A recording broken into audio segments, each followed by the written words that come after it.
Vamos abrir as nossas Bíblias mais uma vez, lá no livro do profeta Jonas. Jonas, do grupo dos profetas menores. Deixa aberto sua Bíblia lá. Nós temos falado já, esse é o encontro nosso, quarto estudo, aqui nas quintas-feiras, a respeito deste livro. Quando eu falei sobre observação, e interpretação e aplicação, é mais ou menos como eu tenho me guiado para o ensino deste texto. Muito além de pregar Jonas, o nosso objetivo é que vocês saibam ler o texto de Jonas. Para mim, a grande tarefa de um pastor ao pregar é fazer com que os membros, os irmãos e irmãs da igreja, ao lerem o texto, vejam com tanta clareza e percebam que por si só eles podem ler a Bíblia e aprender da palavra de Deus da mesma forma. Ok? Então, eu falei logo no início, há 3 semanas atrás, a respeito de observação, interpretação e aplicação, e que nós seguimos a seguinte lógica. Observação é aquela leitura do texto, olhar para o texto, ler com atenção, perceber os detalhes.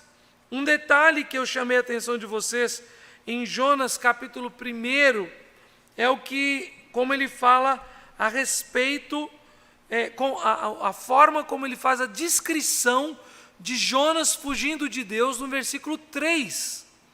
Preste atenção, toda vírgula, todo ponto, toda palavra do texto é palavra de Deus. Então nada é à toa. Então por isso que eu chamo você a ler com muita atenção. Olha o que ele diz. Jonas se levantou, mas para fugir da presença do Senhor, para Tarsis. Desceu a Jope, encontrou um navio que ia para Tarsis. Pagou a passagem e embarcou no navio para ir com eles para Tarsis, para longe da presença do Senhor.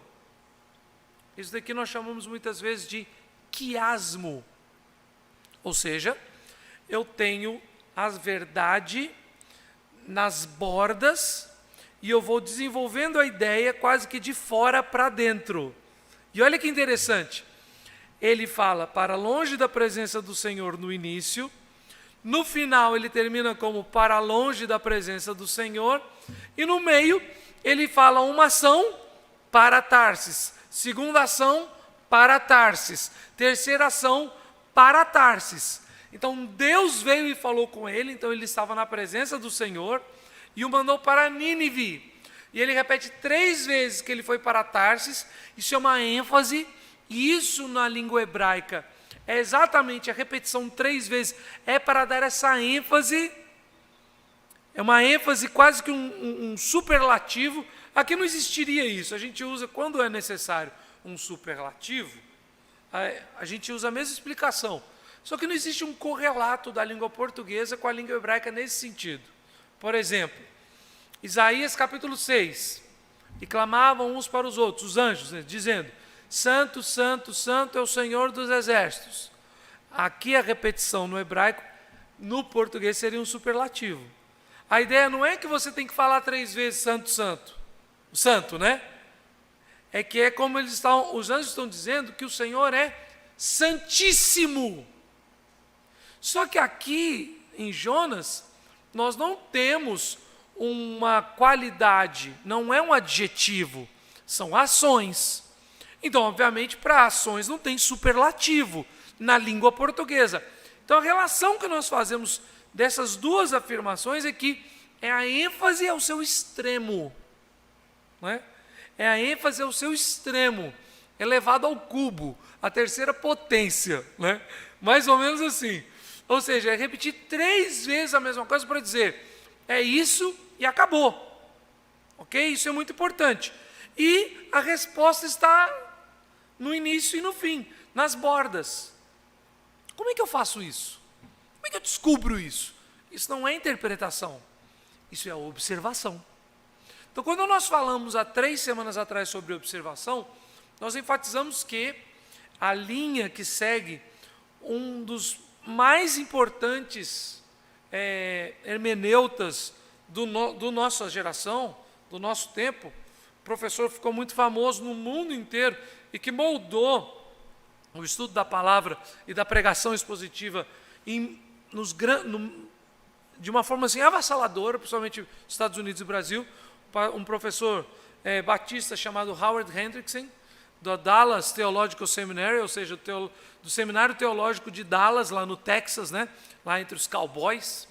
Ele faz a seguinte afirmação: quanto mais tempo você se dedicar à observação, menos tempo você precisará se dedicar à interpretação e mais assertivas serão as suas aplicações.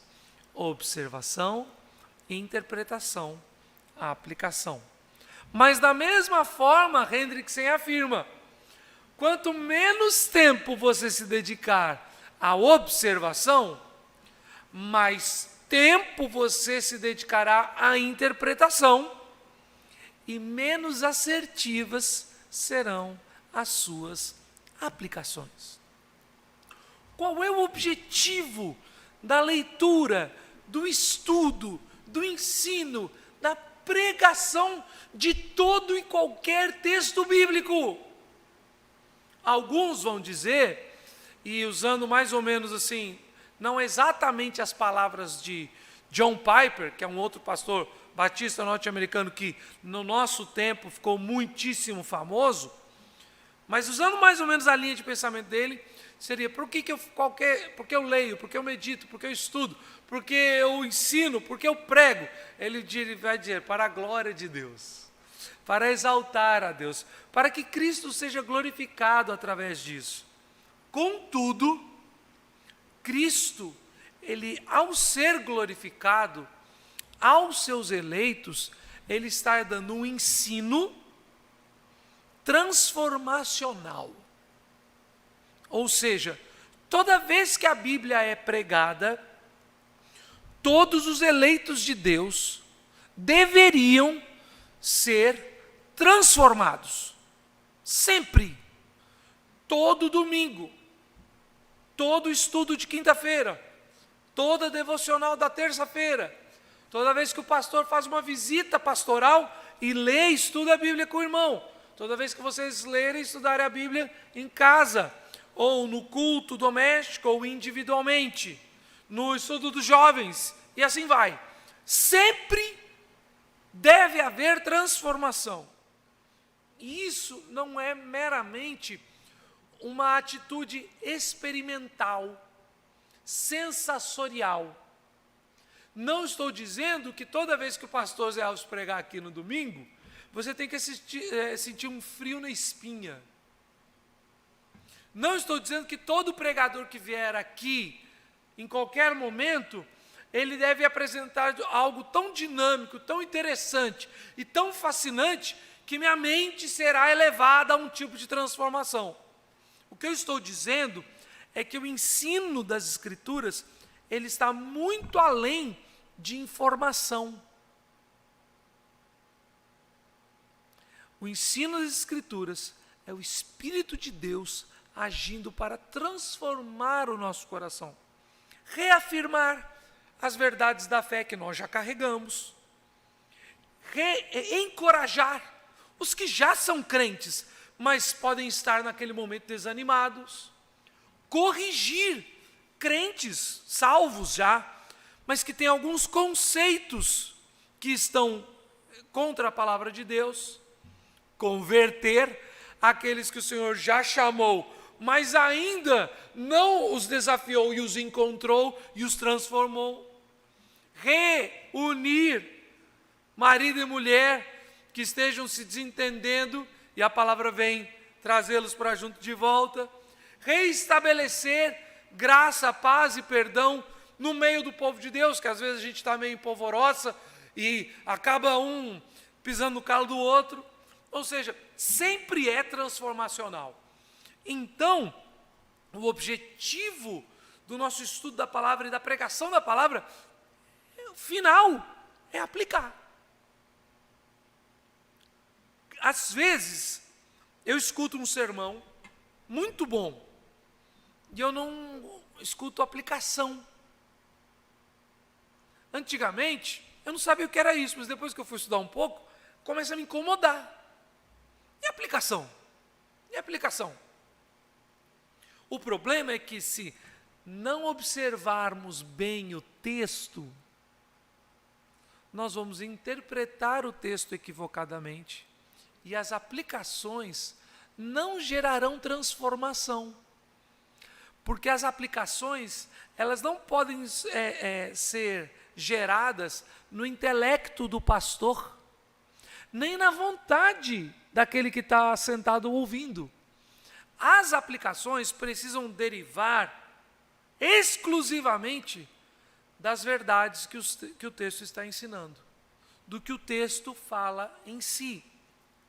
E nisso, nós decorremos outras 2 semanas falando sobre o texto de Jonas, mostrando que o texto de Jonas está falando. Claro que de uma forma rápida, eu entendo isso. Jonas é um livro muito pequeno, são só 4 capítulos, mas mesmo sendo pequeno, nós precisamos nos debruçar. Sabe um livro, uma outra, que é uma carta minúscula e que, para você entender, você precisa estudar muitíssimo? Filemon. Carta de Paulo a Filemon. Quando você vai para traduções melhores, e principalmente quando você vai estudar e tem conhecimento, eu não tenho. Eu aprendi com quem estudou e fui crescendo no conhecimento. Mas quando você tem um conhecimento amplo do sistema, não só da língua e das palavras, mas da linguística, dos costumes e do uso da língua grega, você vai perceber que Filemon é um documento jurídico, é uma peça jurídica.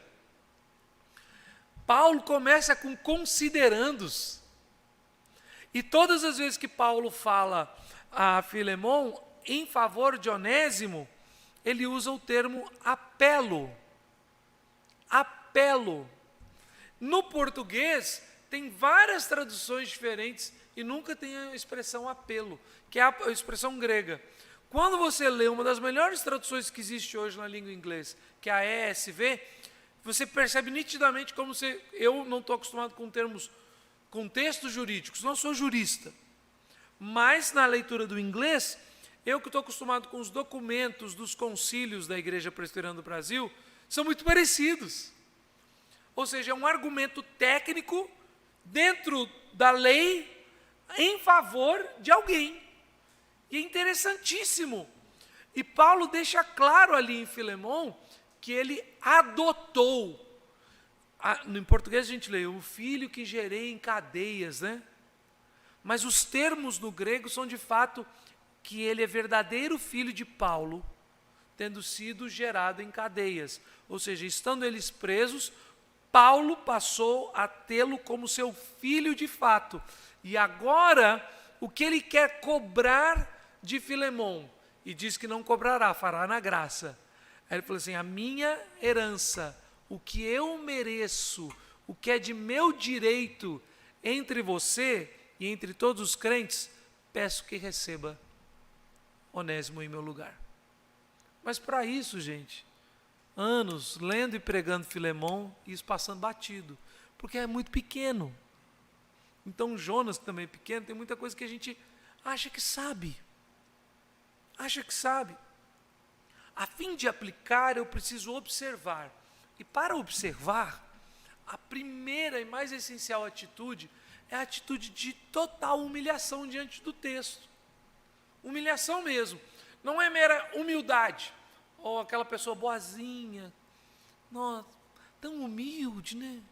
Fulano. A palavra humilde na língua portuguesa ela é usada de várias formas, né? Quando uma pessoa é pobre, a gente fala assim, fulano é muito humilde. Não, ele não é humilde. Pode ser uma pessoa soberba e arrogante que não tem dinheiro.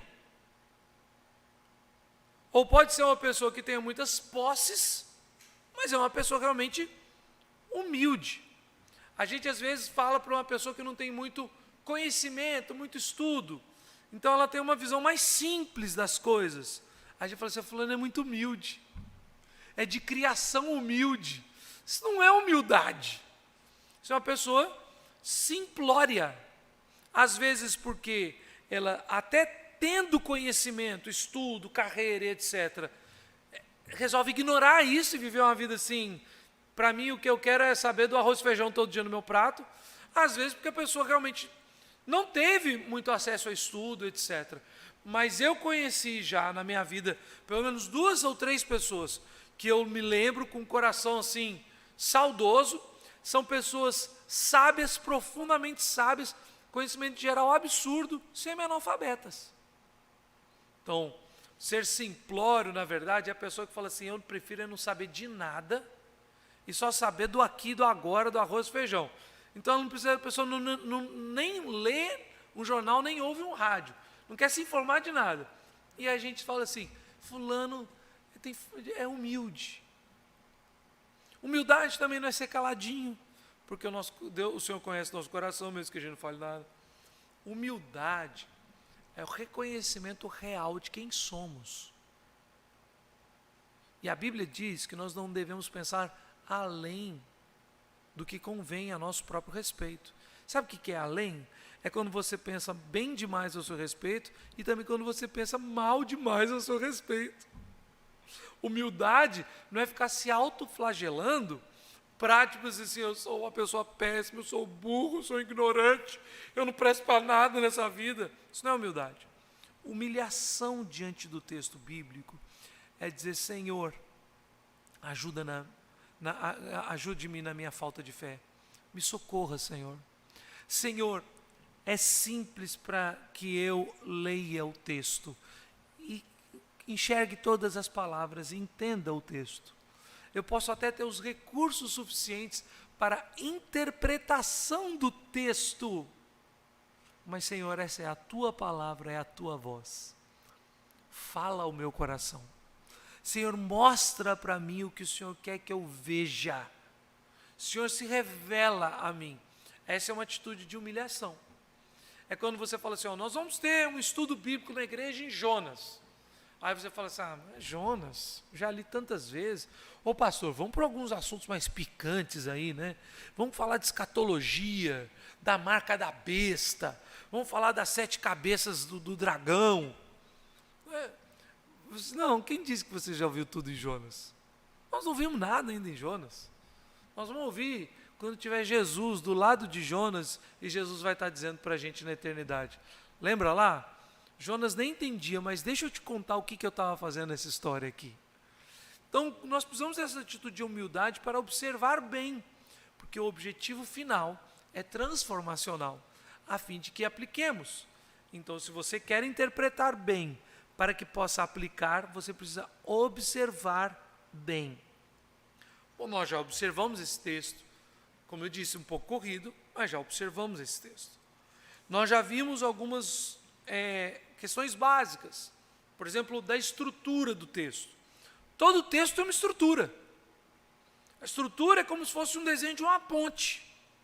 Você quer saber onde estão os pilares dessa ponte, onde essa ponte começa e onde ela vai terminar.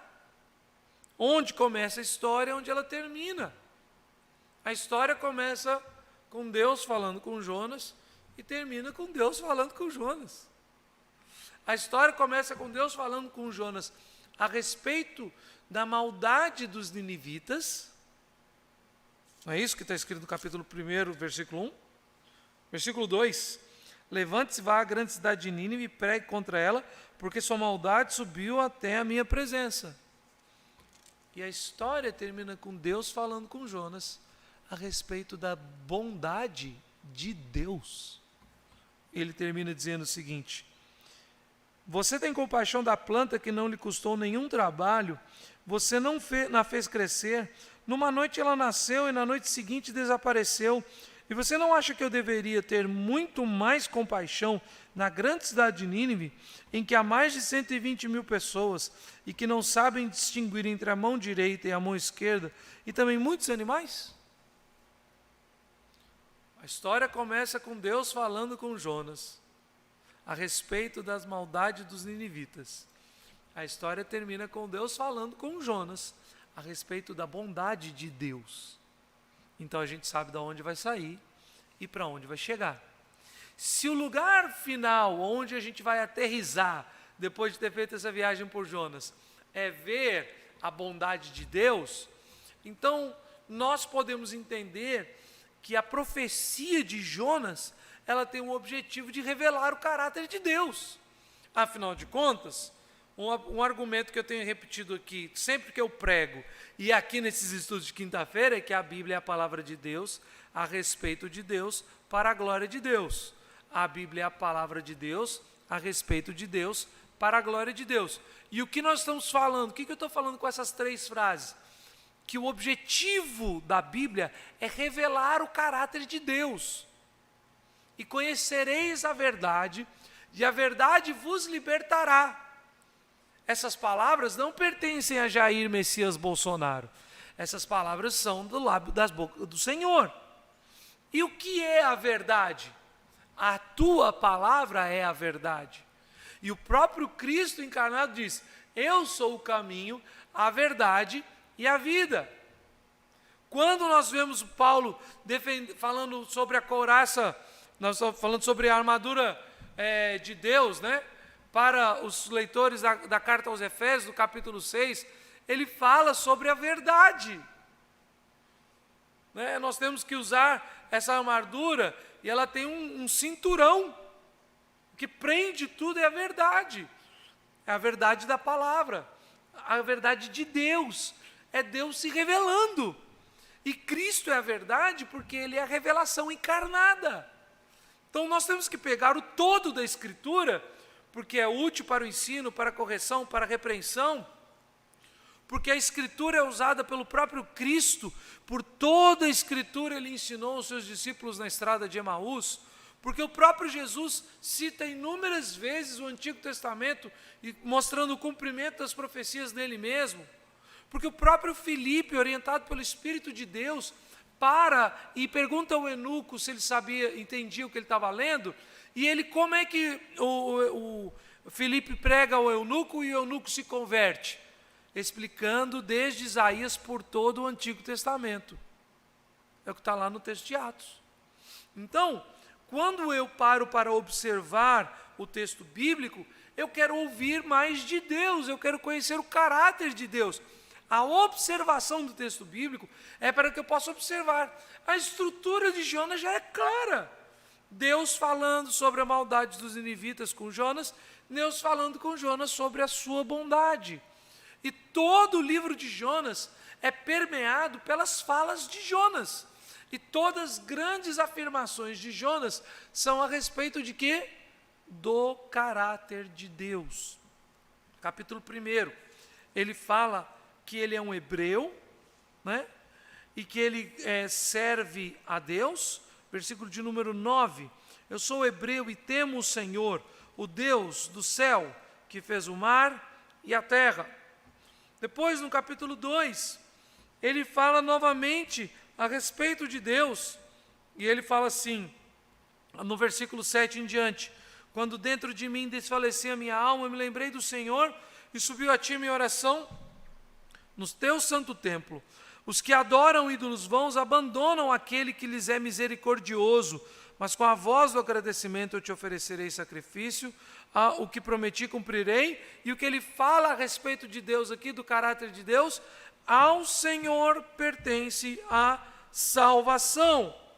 Agora, no capítulo 3, ele vai até Nínive, e a partir do versículo de número 3, o texto nos diz, capítulo 3, 3, Jonas se levantou e foi a Nínive segundo a palavra do Senhor. Ora, Nínive era uma cidade muito importante diante de Deus, eram necessários 3 dias para percorrê-la. Jonas começou a percorrer a cidade a caminho de um dia e pregava, dizendo: ainda 40 dias e Nínive será destruída. O que ele está falando sobre Deus? Ele está falando sobre a justiça de Deus. Ele está falando sobre a ira de Deus. Ele está falando que Deus não tolera o mal. A maldade dos ninivitas subiu até Deus. Isso é muito interessante. Existem outros textos bíblicos que nos ajudam a dar luz a esse texto. Vocês se lembram do texto da Torre de Babel? Gênesis, capítulo 11. Não é? Existem alguns termos ali que vocês vão voltar, chegar em casa, vão ler e vão prestar atenção. Mas um dos mais interessantes é que eles resolveram construir uma torre tão alta, que chegasse ao céu, para que vocês chegassem a Deus. E o texto diz assim, que Deus, lá do alto, abaixou para ver o que estava acontecendo.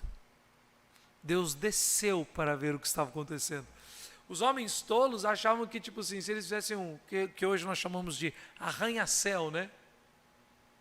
Um Empire State. Lá perto, eu moro aqui no bairro Miramar. E ali perto tem cada prédio alto, né? Aí tem um ali pertinho da minha casa, tem 40 andares. Aí a Ju falou, meu bem, papai disse que aqui tem 40 andares. Aí eu lembrei que o meu pai morava num apartamento no 19º. Aí eu falei, se eu já não gostava da altura do 19º, imagina do 40º. Tem um outro que está parado, né? Que é para ser o mais alto do Nordeste, não é isso? 51, 52 andares, ali no altiplano, está parado. O dia que ficar pronto, se tiver visitação, até vou. Eu me lembro de quando eu visitei um arco ali na cidade de St. Louis, nos Estados Unidos. Eles têm chamado o Arco da Conquista, o Arco do Oeste. É um marco, um monumento que é um marco da passagem do povo americano rumo ao Oeste, né? Se vocês gostavam do John Wayne e dos filmes de Velho Oeste, aquele contexto histórico ali. E esse arco, colocado em comparação a vários outros monumentos do mundo, é altíssimo, é muito mais alto do que qualquer outro monumento que você conheça por aí. Né? Já existem prédios mais altos do que ele, mas de monumento é impossível. E ele tem, assim, a altura dele eu sequer me lembro agora, mas sei que é altíssimo, e com 11 anos de idade eu fui lá, meu pai me levou, eu sempre tive medo de altura, até hoje eu tenho. Eu fiz, você sobe tudo por elevadores internos, você não vê nada. Chegando lá em cima tem umas janelinhas. E a forma de você ver a janelinha, eles têm um parapeito largo, todo carpetado, e você debruça naquilo para ver a janelinha. E eu olhava para a janelinha e lá de baixo, pequeno, um dirigível passando, fazendo propaganda na cidade. E eu tremia de medo. Deus baixa para ver a Torre de Babel e o arco lá de St. Louis. Mas a maldade dos ninivitas chegou diante de Deus. Você entendeu o que Deus está falando para Jonas? Com certeza isso é uma figura de linguagem. A maldade não chegou lá e bateu na porta. O que Deus está dizendo é que eles são tão maus, mas tão maus, mas tão maus, mas tão maus, que Deus sequer precisa se abaixar para olhar o que está acontecendo. Está diante dos olhos de Deus. E Jonas está falando sobre o caráter de Deus. Mas ele continua. E no capítulo de número 4, ele fala novamente a respeito do caráter de Deus. Ele disse então, no começo, que Deus é o Senhor, o Yahvé, o Todo-Poderoso, o Criador do céu, da terra e do mar. Ele diz que a esse Deus pertence a salvação. Ele diz que esse Deus é justo, juiz, se ira contra o mal. Mas agora ele disse, Senhor, não foi isso que eu disse, estando ainda na minha terra? Por isso me adiantei fugindo para Tarsis, pois sabia que tu és Deus bondoso e compassivo, tardio em irar-se e grande em misericórdia, que mudas de ideia quanto ao mal que anunciaste. Agora, Senhor, peço que me tires a vida, porque para mim é melhor morrer do que viver. Ele está dizendo então que Deus vê todas as coisas. O Deus que vê todas as coisas é o Deus que criou todas as coisas, o dono do céu, da terra e do mar. Esse Deus é o único quem pode salvar. Salvar ou não salvar, a salvação pertence ao Senhor. Ou seja, Ele é o dono da salvação. Ele não é meramente salvador. Ele é o dono da salvação. Se Ele é o dono da salvação, Ele escolhe salvar ou não salvar. Ele salva a hora que Ele quer, e quando Ele não quer, Ele não salva. Se não forem salvos, é porque Deus não quis salvar. Não quer dizer que Deus estava de mãos atadas. Dizer meramente que Ele é salvador e não que Ele é dono da salvação, quer dizer que no momento que não há salvação, Deus é salvador, mas Ele está impedido de salvar. Não. Quando Deus não salva, é porque na sua vontade soberana, Ele decidiu não salvar. O propósito dEle é outro. A vontade dEle é outra. Então a Ele pertence a salvação. Ele vê todas as coisas, Ele é dono de todas as coisas, Ele é o único que tem em suas mãos o direito e o poder de salvar, Ele é justo, Ele se ira contra o mal, Ele condena o pecado, mas Ele é misericordioso, tardio em irar-se, está pronto em mudar a sua vontade para não exercer o juízo que Ele falou que exerceria. É isso que o texto está dizendo. Mas quando a gente tem a estrutura da onde está saindo para onde está chegando, fica claro, assenta na cabeça todas essas informações. Outra coisa que a gente falou também é que nós, ao observarmos, observamos o gênero literário. É um texto profético, mas a forma de escrita, o autor escolhe em primeiro lugar narrativa histórica. Capítulo 1 todo é uma narrativa histórica. Ele está descrevendo, relatando o que o texto diz. A história, como aconteceu. Segundo gênero literário que ele usa, poesia. Todo o capítulo 2 é uma oração. É igualzinho um salmo. É um salmo. Então, fica aí um parênteses aqui, quase que uma piada interna para mim e para o reverendo Zé Alves aqui. Quem diz que só pode cantar salmo, tem que cantar Jonas 2 também, né, reverendo? Se é salmodia exclusiva, Jonas 2 é um salmo. Não está lá nos 150 salmos, mas é uma poesia divinamente inspirada. Tem que cantar Jonas 2 também. Vamos pegar um compositor aí para fazer isso para a gente. Tá? Que um dia eu apareço aí com esse Jonas 2 para a gente cantar na igreja. Depois, nós temos, sabe o que Deus faz com Jonas? Ele termina, depois de toda a birra de Jonas do capítulo 4, Deus cria uma cena, e ela é muito semelhante a uma parábola, aonde vem a planta, e nasce, e dá a sombra, aí o Senhor fala ao verme, e o verme come a planta, e aí não só tira a sombra, porque a planta morre, mas diz que o Senhor dá ordem ao vento, e vem um vento do deserto, um vento quente, um vento quente. Acho que eu já contei isso aqui para vocês, Eu sei o que é vento quente. Eu morei em Teresina. Eu sei o que é vento quente. A gente aqui em João Pessoa, quando está calor, vai chegando mais perto da praia, tal, tem uma brisa fresca. Lá em Teresina, quando está calor e começa a ventar, às vezes tem que fechar a janela, porque o vento é quente. O vento é quente. Eu estava dirigindo o carro de um presbítero, eu e o filho dele, e aí o ar-condicionado estragou. Aí eu fui abrir a janela do carro do presbítero. Aí o filho dele fez, não abre não, não abre não, não abre não. Quando eu abri a janela, veio um vento quente, queima a pele da gente. Isso daí disso é para pior o vento na cabeça de Jonas.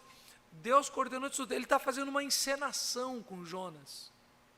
Não é que Deus está fazendo uma brincadeira, mas Deus está sendo didático com Jonas. Então nós vemos todas essas figuras de linguagem permeando um texto que é profético. Por que o texto, em última instância, é profético? Porque nós precisamos também entender aquilo que nós falamos sobre as instruções para a viagem, que são o contexto histórico. Quem é o primeiro leitor desse texto? Quem é o primeiro leitor desse texto? Não somos nós. O primeiro leitor desse texto são os israelitas dos dias de Jonas. Jonas era um famoso profeta dos dias do rei Jeroboão II, do reino do norte, das 10 tribos do norte. E esse rei e esse povo eram muito, muito, muito maus. Ora, se eu sou do povo de Israel, e eu conheço um pouquinho dos 10 mandamentos, lá do Pentateuco, da Torá do Antigo Testamento, e Jonas, um profeta mais famoso da época, né? Não querendo zombar da pessoa, porque eu o amo profundamente, Jonas era um Hernandes Dias Lopes. Você sabia que se você chegar no Japão hoje e disser que é pastor presbiteriano, todo mundo vai perguntar, é da igreja do Hernandes Dias Lopes? Não é brincadeira não. Não é brincadeira não. Se Ronaldo Lidório é o William Carey da IPB, Hernandes Dias Lopes é o Billy Graham. Tá? Só para vocês entenderem. Então você chega lá, Jonas chega com essa revelação. E a primeira coisa que ele diz assim, que a maldade dos ninivitas chegou aos olhos de Deus. Ora, se os ninivitas, que não são povo de Deus, que estão quase 1000 quilômetros de distância, que são um povo longínquo e distante, ok? Nínive é a capital da Síria, mas séculos depois se tornará a capital da Babilônia. Isaías 39 diz que veio um povo de muito longe e o rei mostrou todos os tesouros e ninguém sabia quem era esse povo, eram os babilônios, lá da região de Nínive. Veio de muito longe e lá Deus está vendo o pecado deles. Imagina o pecado dos israelitas. Jeroboão II oferecendo sacrifício, oferecendo às vezes criança queimada viva para o bezerro de ouro. Ora, a maldade dos ninivitas Deus está vendo, a maldade dos israelitas Deus está vendo. Veja como eu estou observando o texto. Eu não interpretei, eu não estou dizendo o que significa isso para a gente, eu estou dizendo o que é observação. A gente gasta tempo na observação, porque eu quero aplicar com você ainda hoje. Ainda hoje. Falta quanto tempo aí, pastor? Oi? Uns 15? Ah, então dá para falar mais 30. Brincadeira, viu, gente? Vocês estão entendendo o que eu estou fazendo? Estou mostrando para vocês o que o texto está falando. Eu estou dando ferramentas hermenêuticas para vocês apresentarem. Estrutura do texto. As ênfases do texto. O gênero literário. E agora eu estou falando, nesse momento eu estou falando sobre contexto histórico, que a gente chama lá no Prega a Palavra de instruções para viagem. Eu adoro esse nome.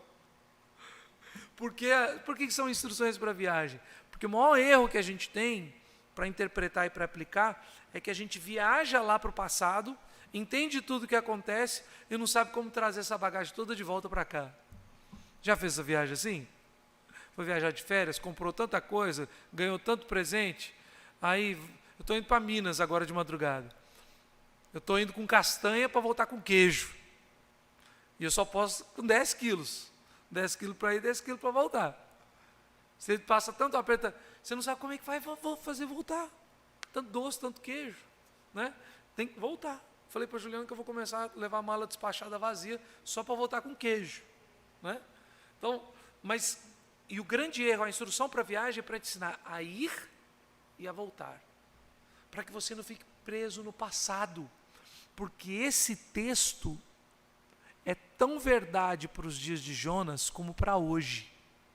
É tão verdade para os ninivitas e para os israelitas como para os paraibanos. Então nós precisamos trazer de volta.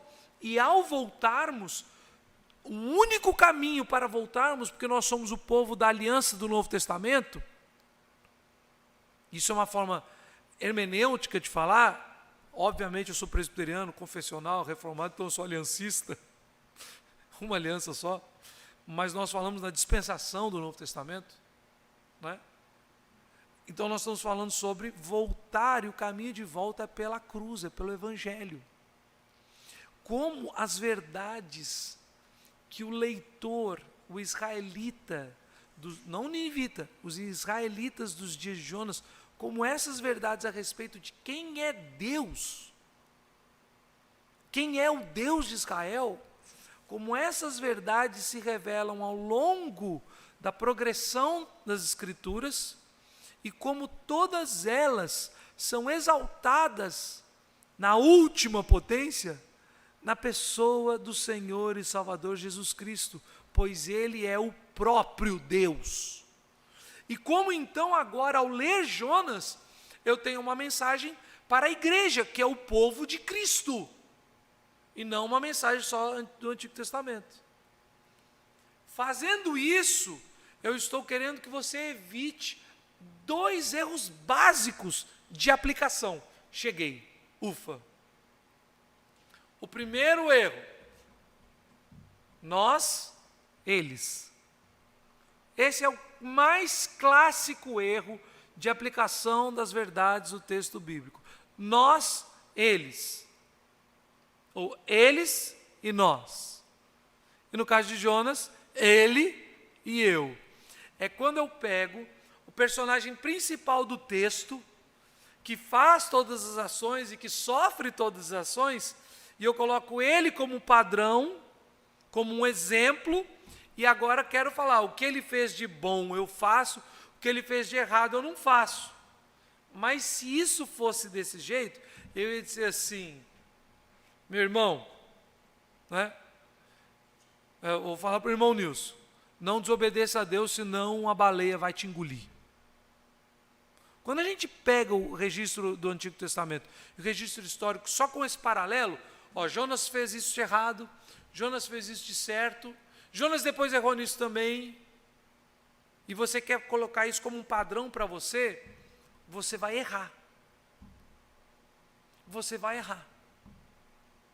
O segundo erro clássico que a gente comete, e aí é um erro mais amplo, é quando nós pregamos o texto, mas nós mesmos temos um objetivo.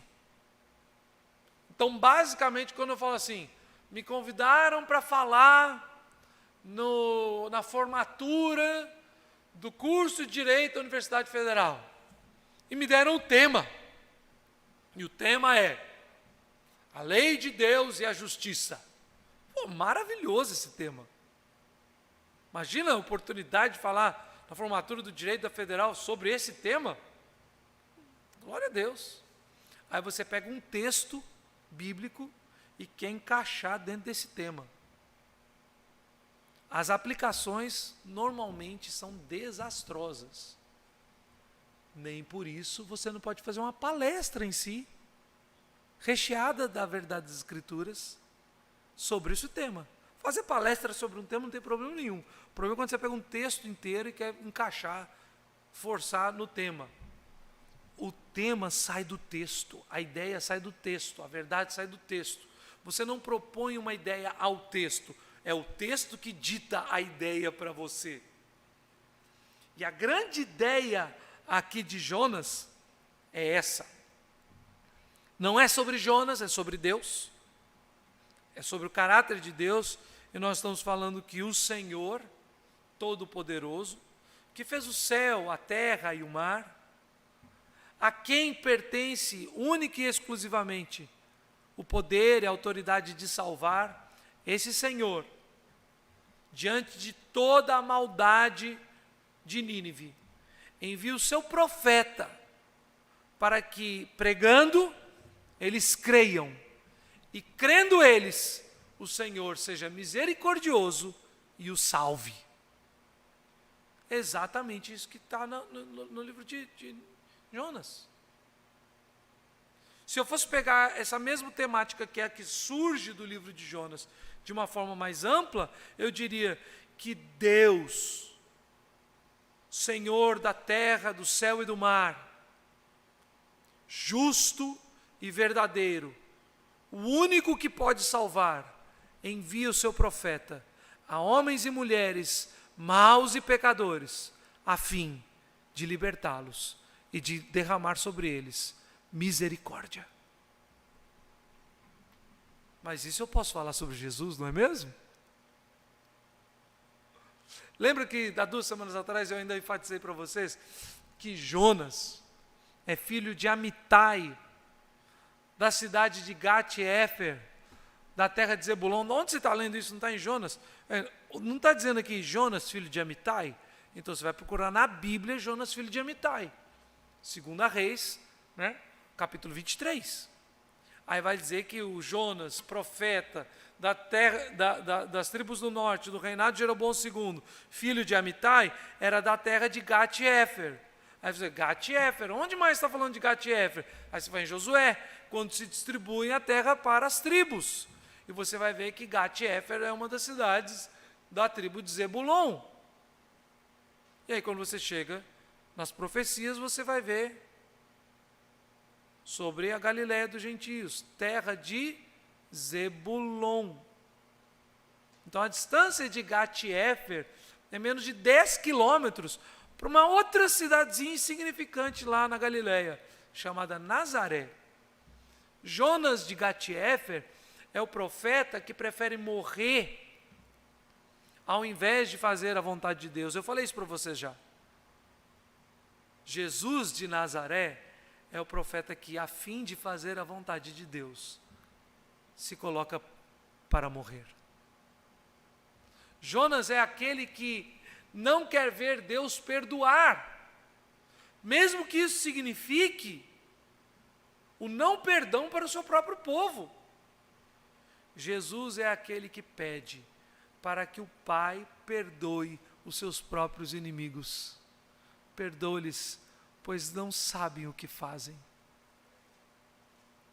Jonas é aquele que foge da presença de Deus.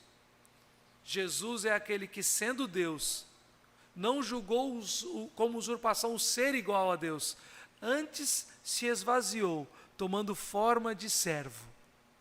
E o texto lá de Filipenses capítulo 2 diz que o final é sua morte e sua ressurreição. Jonas não morreu, e o Senhor fez uma obra de salvação de 120 mil pessoas num só dia. Jesus morreu, e todos os eleitos de Deus por toda a face da terra, em toda a história da humanidade, foram salvos em um só dia. Jonas, no tempo certo, nós não sabemos como, morreu, e morto está até hoje. Jesus, em 3 dias, saiu do ventre do peixe e está vivo para sempre. Como é que eu aplico isso para mim e para você? Porque nós falamos que o objetivo não é só informar. Até agora eu só informei. Meu irmão, minha irmã, eu preciso te dizer que o meu e o seu pecado são tão sujos, são tão podres, são tão ofensivos, são tão maus diante dos olhos do Deus Santíssimo, como o pecado dos ninivitas e como o pecado dos israelitas. A depravação total do homem não é uma doutrina, entre aspas, de João Calvino e dos calvinistas de Dort, na Holanda. Essa é uma doutrina das Escrituras, e eu e você sabemos disso, sabe por quê? Porque somos totalmente depravados. Tudo aquilo que fazemos, mesmo as nossas melhores obras, a Bíblia diz que são trapos de imundícia, e esse é um termo feio, feio mesmo, porque são os panos usados pelas mulheres no seu ciclo menstrual.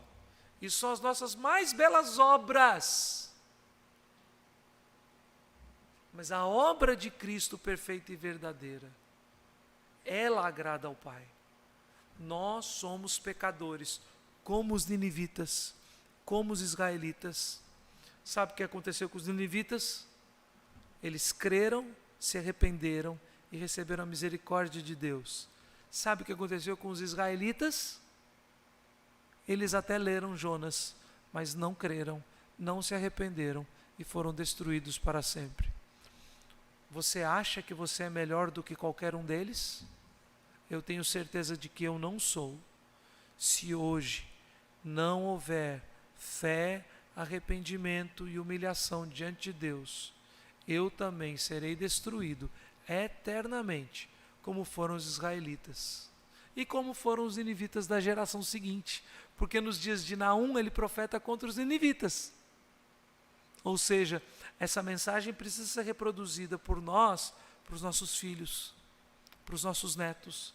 A pregação do Evangelho é feita nos lábios de um profeta desobediente, egoísta e fujão, como Ludgero. Porque eu não sou melhor do que Jonas. Porque eu não sou melhor do que Jonas. E você não é também. Não é uma aplicação ele e eu. É uma aplicação todos nós ou Cristo. O único verdadeiro profeta, totalmente santo, perfeito e submisso a Deus até a morte, é Jesus de Nazaré. E sabe quem ele é? Aquele Deus misericordioso, tardio em irar-se, pronto para se arrepender do mal e ter misericórdia sobre mim e sobre você. Você está sem Deus hoje? Você hoje está escondendo no seu coração um pecado que ninguém vê. Deus o vê todo, tudo aquilo que você não está dizendo, que você não está contando, que as pessoas não sabem, que você esconde, está diante dos olhos de Deus. Ele já viu o seu pecado hoje, e pode ser que sejam 4 dias, 40 anos, Ele vai julgar o seu pecado, Ele vai derramar ira sobre você, a não ser que, como os ninivitas, você também se arrependa. Creia e se arrependa hoje. Você já é crente? Já tem a certeza da salvação? Ainda é possível que você esteja em pecado, esteja desanimado pelo pecado, tem algum pecado na sua vida hoje que precisa ser tirado, limpo e perdoado. Então hoje faça isso. Você ainda não é crente, você não conhece Jesus, mesmo que seja membro de igreja, não estou perguntando quem é membro de igreja, não. Arrependa-se hoje, arrependa-se agora. A aplicação do texto é mostrar como o caráter revelado de Deus vem em relação direta com o meu caráter. Como tudo aquilo que o texto fala sobre Deus confronta a mim e a você. E o texto está mostrando que Deus está vendo o mal e chamando os maus a se arrependerem.